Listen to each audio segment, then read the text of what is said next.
Previously on Monster Prom. It's not every day you can say that you've arranged a party so dope it stopped a queue. A part of you feels some guilt for using dirty tricks to keep exploited serfs from seeking freedom from a violent tyranny. But the guilt is heavily overshadowed by the joy of seeing Miranda happy. Yes, cake is better than revolution. Meanwhile, in a parallel dimension. What's up, it's Nez, and hello everyone. Merry Christmas, happy holidays, and welcome back to Monster Prom, the gift update. For our second day of the 13 days of Monster Prom, we're going back to get yet another totally random gift. And by totally random, I meant I have this all planned. Let's go!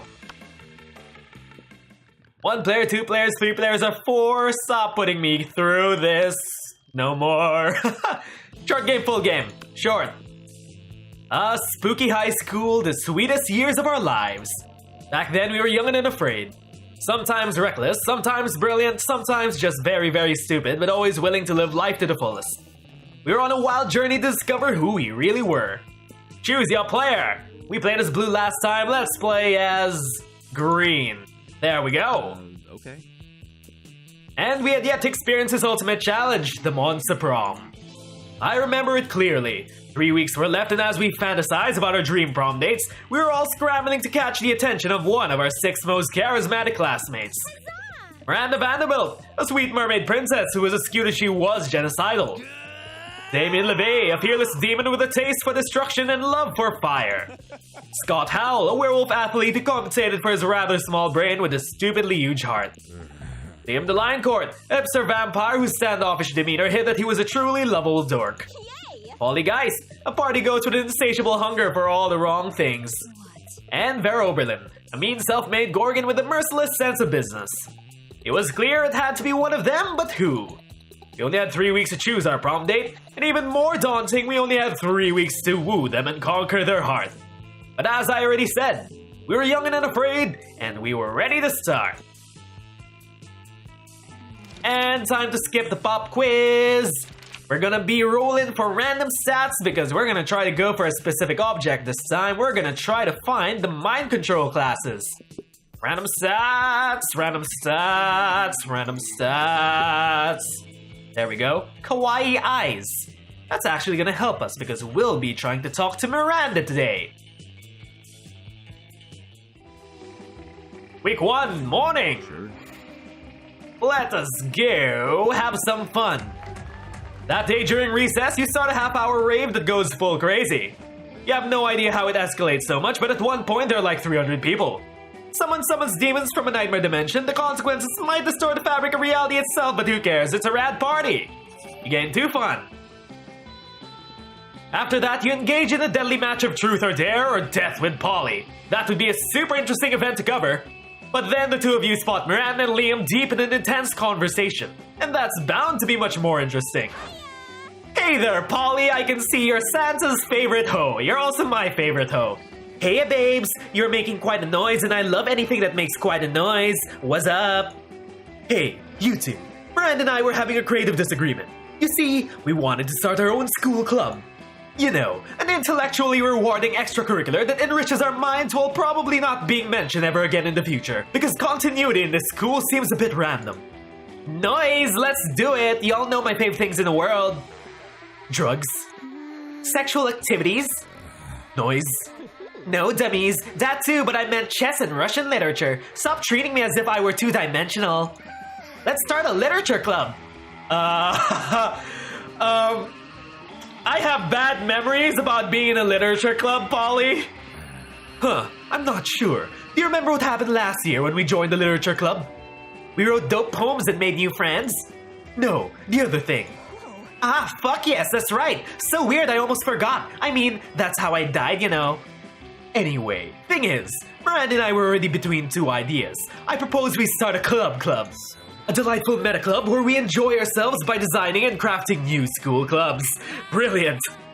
Boring. I propose the Little Pony Sweet Dreams Club. A club where we could spend our nights learning how to tell the right bedtime stories to ponies.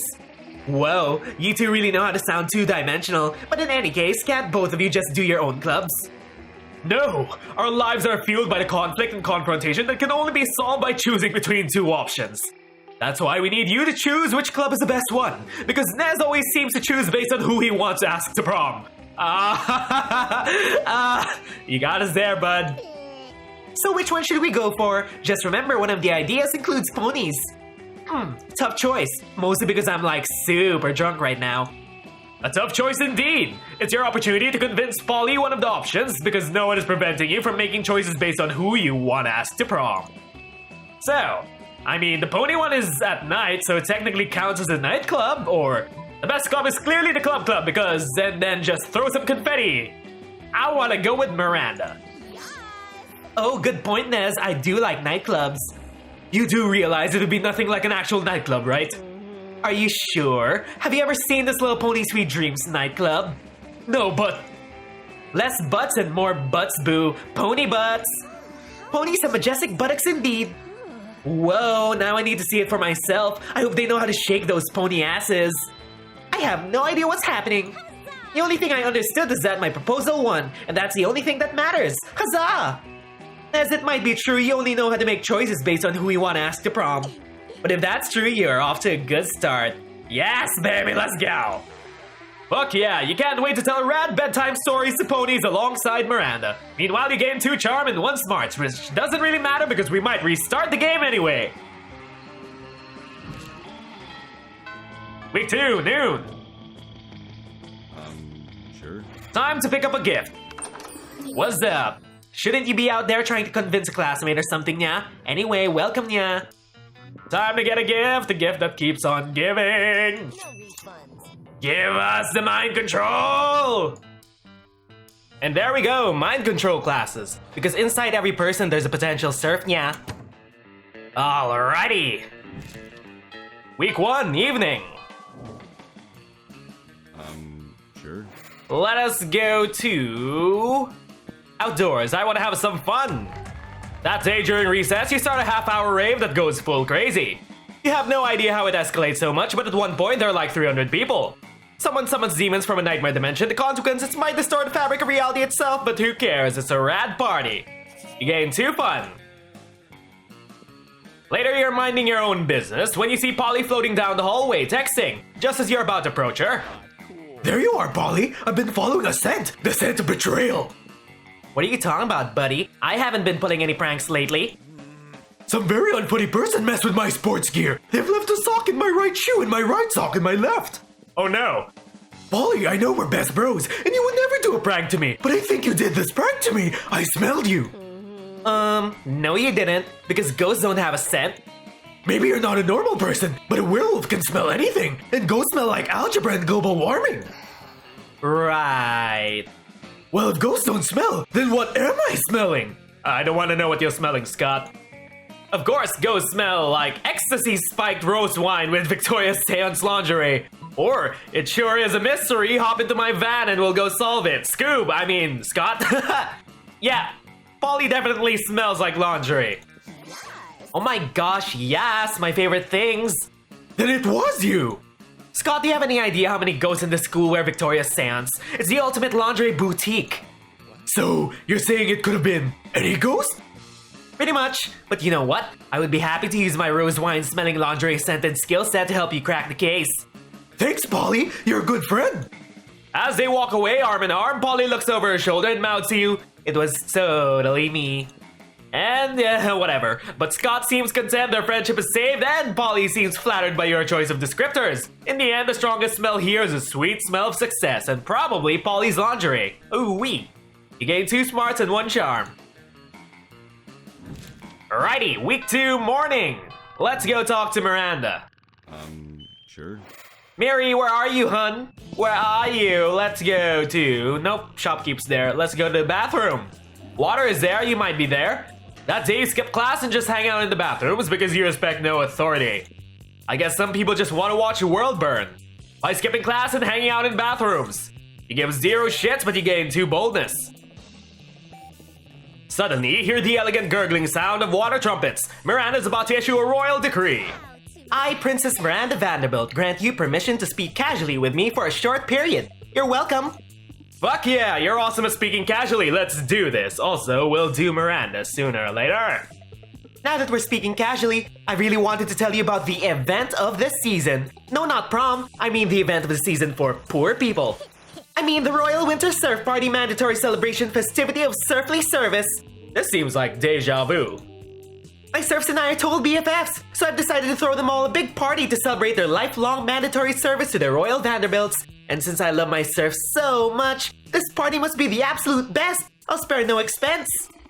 So I'll have my serfs build an underwater grand hall for celebration. It should only take about 12 days of non-stop back-breaking labor. Plus we'll need decorations for the party, so I'll have some serfs get dressed up and tie themselves to the walls. So cute! And we don't want any of my serfs missing for the party if their family members get sick, so we'll have to issue a decree. Serfs are no longer allowed to have families. I'm the most generous princess of all time, but of course I don't want you to think I'm spoiling them, so I'll need your mind control classes just to make sure they don't have any serfs insisting that they value their families or anything dumb like that. You hand over your mind control class tape to Miranda. She's so good at controlling you, it's terrifying to think what she'll do with an actual mind control power. But who cares? You stand this watery bay. I'm just so excited, I feel like singing. Suddenly, an adorable little eel pops out of Miranda's purse. Yes, that's a great idea, Princess Miranda. Let's sing. Ooh, hi there. I know you. You're voiced by Jacksepticeye. Can we call you Jacksepticeel? Miranda starts belting and the eel starts singing back up. Wow, this eel has shockingly great harmony. The seaweed is always greener in the democratic state. But my loyal serfs all love my exceedingly high tax rates. For some reason I'm now in tune, because this is deja vu. I don't know if we've already gone through this little fun playthrough. Under my rule, surflings no better, serve me forever, go eat your gruel. What a charming little tune. Who knew monarchy could sound so fun? Miranda bows while you clap enthusiastically. Wow, Princess Miranda, you're amazing! You have the prettiest singing voice in the whole wide world. I know, right? My execution serfs made sure that no one in the whole country was a better singer. Now let me introduce my song serf, Mr. Feel the Eel. Hi there, Mr. Feel the Eel. I feel like we know each other, but I can't remember how. Pleasure to meet you. I'm the luckiest eel ever because I get to help Princess Miranda plan the winter surf party. That's right. Of course, I need my serfs to do most of the preparations for the party, as I'll be entirely consumed by the planning process. The burden of leadership falls upon royalty after all. For example, I'm going to do difficult mental work of deciding that there will be drinks at the party. Now that I've done the first half of the work, I'll leave you to decide what kind of drinks and how we'll get them, and who's going to pay for them and all the rest of the planning. You're so smart, Princess Miranda. We'll take it from here. Yay, I'll leave it to you two because I need to go recline in my velvet chaise and gaze out the window longingly. Ooh-wee, what an amazing opportunity! For the death of the princess. Oh my! What the fuck? The eel! The eel is evil. Wait, what? No need to act and continue the charade, comrade. The tyrant is out of earshot. The Vanderbilt serfs have united together in hatred, and after years of pain and toil, we shall finally send Princess to the straight depths of her watery hell. Let your loathing boil to the surface as we plan her demise. This foolish party she has planned will be the setting of our assassination. And while I care not what drink fills the punch bowl, be sure not to partake. I will add in a massive dose of poison to the beverage, ensuring that all of the princess's guards will be deceased by the time the party is through. The revolution is here! I take my leave, comrade. May you dream of the end of tyranny, the end of monarchy, the end of Princess Miranda! And just as Mr. Feel the Eel is swimming away, wait, how is he swimming? You're not underwater. Didn't anyone tell this eel the laws of physics? Miranda returns. I'm back. Phew, that gazing was so exhausting. I assume you finished planning the drinks? Think fast. It'll break Miranda's heart to know her serfs are plotting to assassinate her, but you can't let her die before prom. She's the only one with a hookup for an underwater limo. So, what do we choose? Drinking is overrated, Miranda. You can't have drinks at your party, or... You know what? Nowadays, cool kids only drink the latest, trendiest flavor. Poison antidote. This seems like the bold option, and this seems like a fun option. We're more fun than bold, let's go with this one. There we go. Yes, I love little bubbles in Fanta. They remind me of the little bubbles that come out when you drown an air person. Will my serfs be able to handle such a bubbly drink? Serfs can actually be super fragile. You would think that working all day with one whole bowl of mergruel would make them stronger. There's only one way to know. Let's test the Fanta on some real-life actual serfs. Miranda rounds up 3 of her human test serfs, and you administer a dose of poison antidote flavored Fanta to all of them. The serfs love the flavor, and the Fanta counteracts some of the poison the Vanderbilts place in their water supply to keep the population docile. OMG, my serfs look way better than ever. We'll definitely serve this at the winter surf party. And bonus, I'm pretty sure this counts as providing adequate healthcare. Hashtag best monarch ever. Miranda is overjoyed, and you're able to get coverage under the new Mer Kingdom healthcare plan. You gain 2 fun and 1 money. Hooray! We're planning a party. I hope it goes well. Sure. Now who do we hang out with? Let's just hang out with Miranda and Vera. You arrive at your chosen table to find Vera looking askance at Miranda's lunch, a single very suspicious looking apple. Miranda, honey, your apple seems to be pulsing with an unhealthy purple light. Oh, I'm sure it's just your imagination. It also has a skull on it and it smells like lighter fluid. I don't think it's for eating. Of course it's for eating. It's a perfectly standard poison apple. You know, the sort that puts princesses to sleep for 100 years? You literally just admitted it's poison. I know. And I always said I wouldn't be the kind of princess who eats a poison apple. But how else will I find a prince to wake me with true love's kiss and live happily ever after with me? Girl, we need to have a little talk about feminism. You back me up on this. Tell her she doesn't need to poison herself for the sake of a man. Yeah, pretty much. You don't need to eat that apple. Princess should be eating poison apples, so you'll kiss them. Or, you don't need to eat that apple. There are plenty of eligible princess on hotprincefinder.com. Don't eat the apple. The princess should be the one eating the apples. A marvelous idea. If princes are asleep, I shall be able to assess them fully before making a selection. Come to think of it, I suppose this is why princes prefer sleeping damsels to begin with. God, royal marriages. The whole thing is like a fucking meat market. In my kingdom, it's more of a fish market. In any case, you two have truly opened my eyes. I shall be sending poison apples to all nearby princes forthwith. Damon, you better watch out. Miranda gets to work poisoning all of her suitors. Vera's very impressed with your enlightened opinions on gender and poison. Time for week 2, evening. Sure. Where do we hang out? Let's go to auditorium. That day, while rehearsing for the class play, it's as though the muses themselves have descended to give you a figurative blowjob. Your performance is intense and inspiring. It'll be remembered for generations, which is pretty rad by high school play standards. You gain 2 creativity. Around the corner, you hear the sound of princessly singing in Elish Marathas, which can only mean one thing. Oh, Mr. Feel the Eel, I'm so excited for the winter surf party. I could... Sing? Oh, I guess. I was going to say that I'm so excited I could burn down a medium-sized village, but singing is a great idea too. Let's do it. A whole new surf. Mr. Feel the Eel harmonizes perfectly with Miranda's feudal ballad. A whole new surf. Though you have served me through and through as your feudal lord. If I get bored, I'll replace and kill you. Wow, okay, I have no idea which Disney song was that, but I tried my best. You give Miranda and her murderous eel a standing ovation. You were already standing, so technically you just started clapping, but it still counts. Elo? I didn't see you there, fellow serf. Don't you call me a serf, I'm not a serf. You're definitely not a serf, but you're not about to correct an eel with a hidden switchblade. Beautiful singing, princess! It's such an honor to join you in a magical wonder of song. Kawaii desu. You know, it's times like these I'm so happy that I have serfs. I mean, if you weren't here, who would listen to my lovely singing voice? Me? Listen to my own voice? I don't think so. Just the thought of Princess Miranda's songs going to waste. Oh, don't cry, Mr. Feel the Eel. I know what will make you feel better. Extensive and laborious party planning. Yeah, you're right, princess. That would cheer me up right away. I knew it. In that case, we're missing one critical thing for the winter surf party. Activities. This will likely be the only party my serfs will ever have the chance to attend, so we should make it as fun and memorable as possible. Oh, I'm just bursting with ideas. Princess, we could play shave the princess's neck. Each serf could shave your neck with their sharpest sword. I mean, doesn't that sound adorable? OMG, I love it. Everyone will admire how hairless my neck is. I mean, my neck is already hairless, but I guess if everyone uses their sword on my neck, it'll be even more hairless.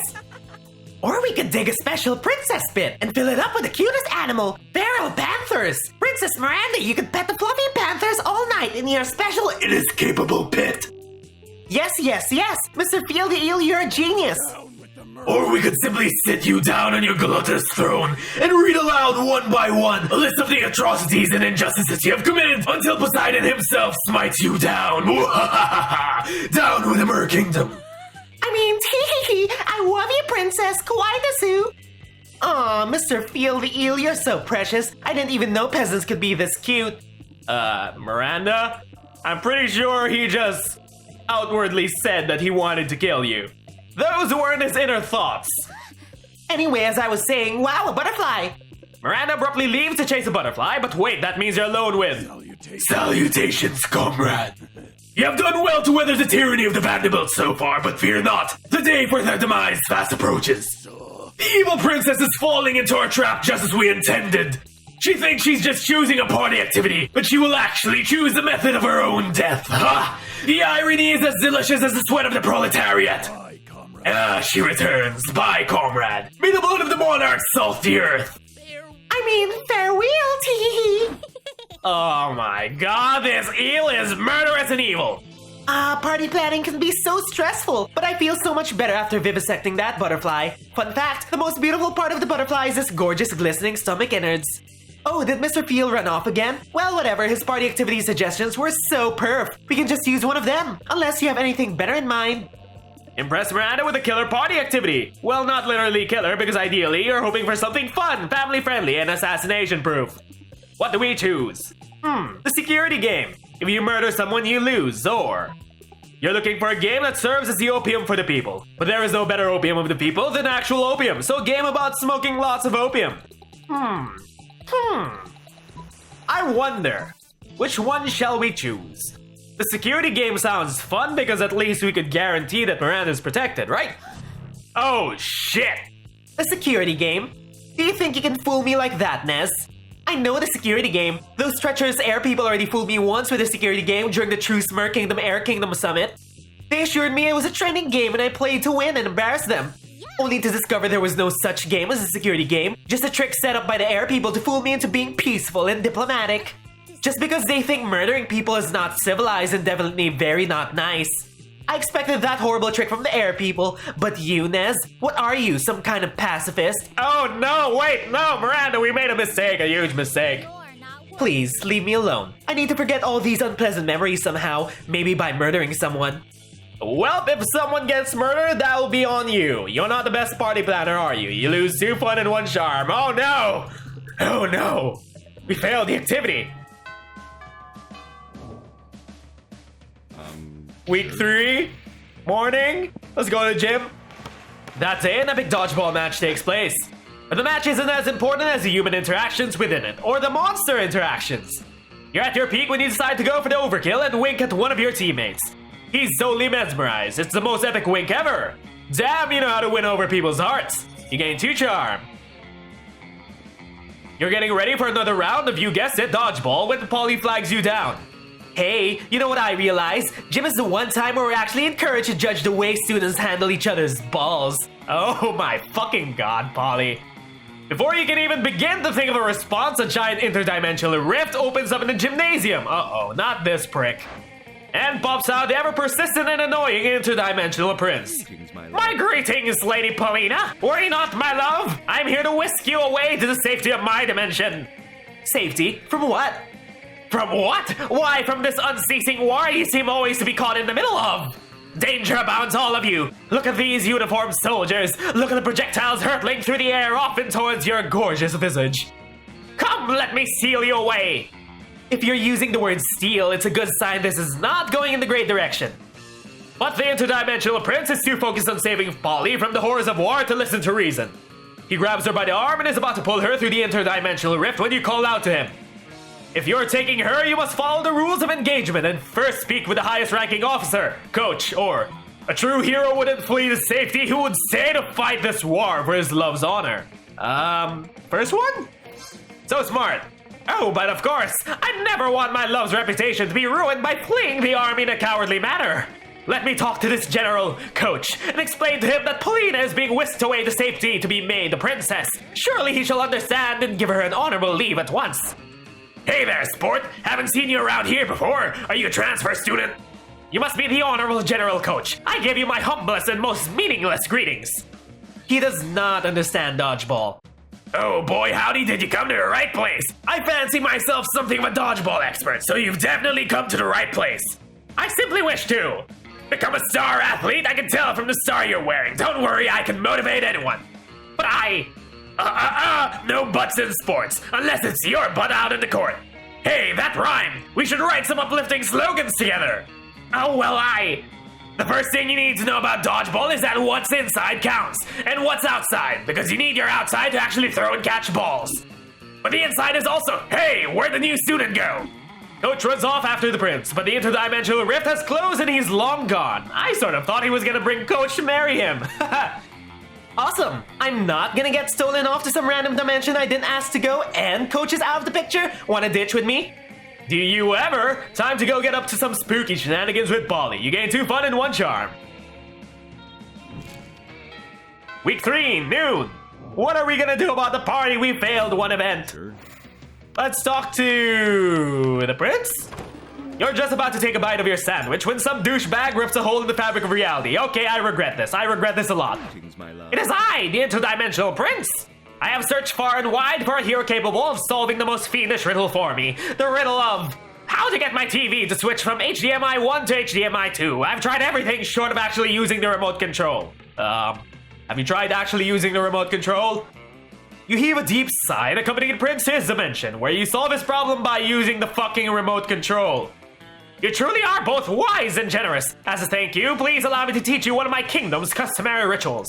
Perhaps laser communion might interest you, or a reverse baptism, or quote-unquote eggs. The choice is yours. Fuck that, let's make up our own ritual, or how about a ritual where you give me a pile of money and go away? Yeah, please, go away. Oh, you mean the right of poor fiscal decision making? I didn't know you were so well versed in the ways of my people. Of course, I'd be glad to demonstrate. The prince dresses up in a golden onesie and hires a chorus of monks to chant, "Why are you doing this?" while he hands you a huge sack of cash. The exchange rate of interdimensional dollars to actual money isn't great, maybe because he keeps doing this, but you still gain 4 money. Week 3, evening. I hope the party doesn't go awry. Sure. We need to raise our fun because we're holding a party, right? That day during recess, you start a half-hour rave that goes full crazy. You're talking to the small magical Latino cat when he tells you that you won't ever be as fun as Bob the scary clown. You accept that challenge, you go straight to Bob, stab him several times, open his bleeding chest and eat some of his innards in order to consume his fun. Really, do you think that's how this works? Well, it is! You gain 2 fun from poor Bob. After advising her with the party drinks and activities, Miranda decides to officially invite you to join her party planning committee. Of course, Miranda's invitation is an official draft notice, including death threats for refusal or tardiness, and an armored guard detail to fetch you for an immediate emergency meeting. I'm so glad you could make it. Welcome you two to our final official planning meeting for the Winter Surf Party. Woohoo! It's such an honor to be on Princess Miranda's Divine Committee. The Surfs are so excited for the party. And I'm excited too. I can't wait for the looks of joy on the faces of the Surfs. It warms the ruler's heart. However, there's been a slight planning setback. A few dozen Surfs had the audacity to die during the party preparation work. Something about exhaustion and chronic dehydration and horrendously inhumane working conditions. The heathens! Such icky rebellion. But don't worry, I officially uninvited any Surfs rebellious enough to die before the party, so that little matter is solved. But now we move on to the main subject of our meeting, the cake. Whoa! How lucky the Surfs are that you're serving cake! What kind of cake is it, Miranda? Good question, Mr. Feel the Eel. We're serving many great cakes. The most anticipated one is a simple angel food cake. The 2 main ingredients in the cake are angels and food. It'll be the most delicious cake ever. I'm told that massacrated angel meat gives the most delicate salt flavor. I wouldn't know, of course, as my eating Surfs handle all the tasting for me. Holy bubbles! That cake sure sounds heavenly! Princess, did you get my joke? But since the cake will be the centerpiece of the whole party, simply tasting delicious won't be enough. Once I saw a man hop out of a cake at a bachelorette party. I'm not sure how he lost his clothes, but the effect was incredible. Yes, we'll need some kind of marvelous surprise inside the angel food cake. What kind of surprise would excite the Surfs? Perhaps a copy of the Mer Kingdom Constitution, signed headshots of their beloved princess, or coupons for extra punishments? Would the Surfs even like? Princess, you've been working so hard planning this party. Why did you let Nez and I come up with a surprise? After all, you deserve a surprise more than anyone. Aw, Mr. Feel the Eel, I couldn't agree more. I shouldn't have to work hard on anything, ever.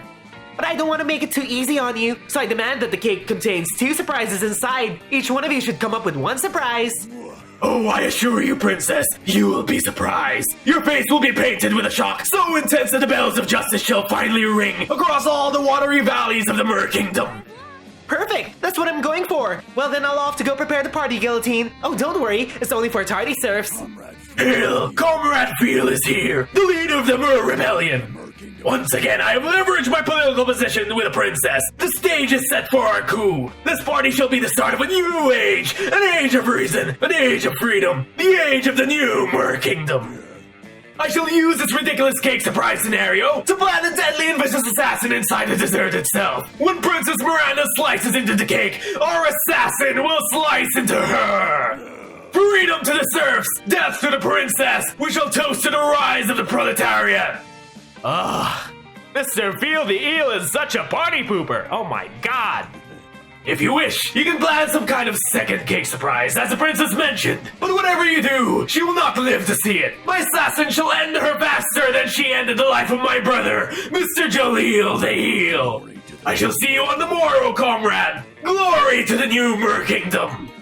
Mr. Feel the Eel slithers away. Quick, come up with a counter surprise that will neutralize Mr. Feel the Eel's deadly cake assassin. What will we do? How will we save Miranda? A very convincing propaganda in favor of royalty, or the assassin's grandma in order to scold him about committing regicide. Grandmas hate regicide. I feel like propaganda would work. Oh shit!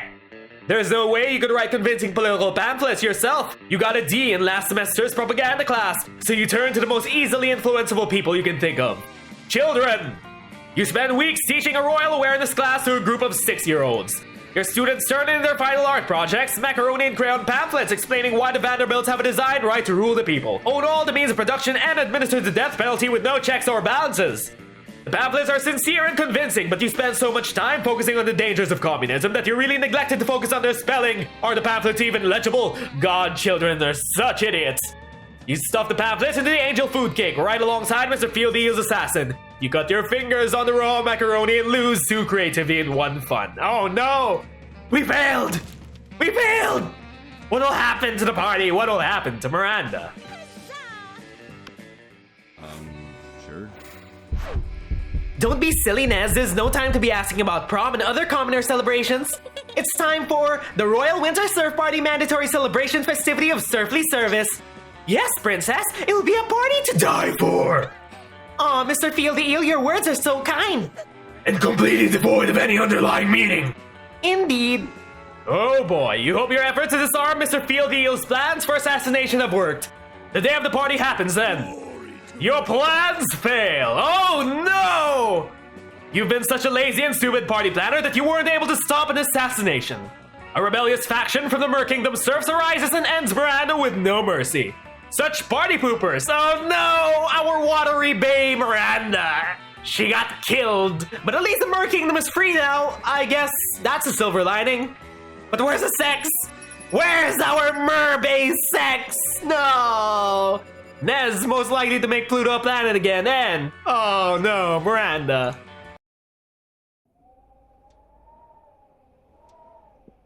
Miranda died. Fuck. It was hard to deal with. It reminded you that life is something precious, always to be cherished, as you never know when it will be gone. There was a lot of discussion on the Mer Kingdom coup. Nobody could deny that the Vanderbilt crown has always imposed a violent tyranny over their kingdom, while ruling with an iron fist. They've caused suffering to many, and you caught yourself more than once thinking that Mr. Feel the Eel and the rest of the rebellion made a valid point, even if it was through extreme means.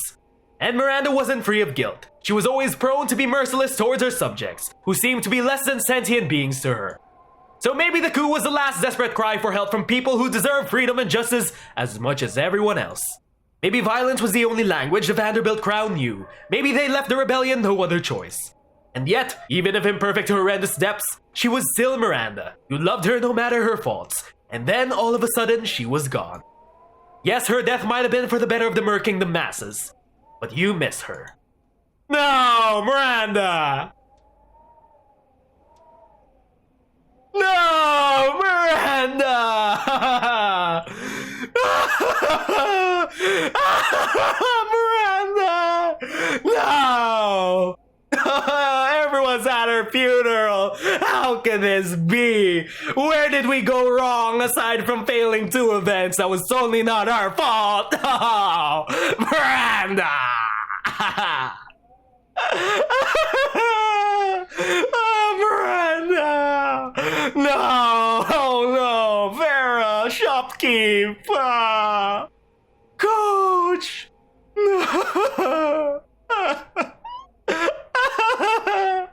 Oh, Miranda! Curse you, Field Heel! Curse you! Hey, new character! Curse you! How long is this credits going on? I can't keep crying like this. Oh, Bobber!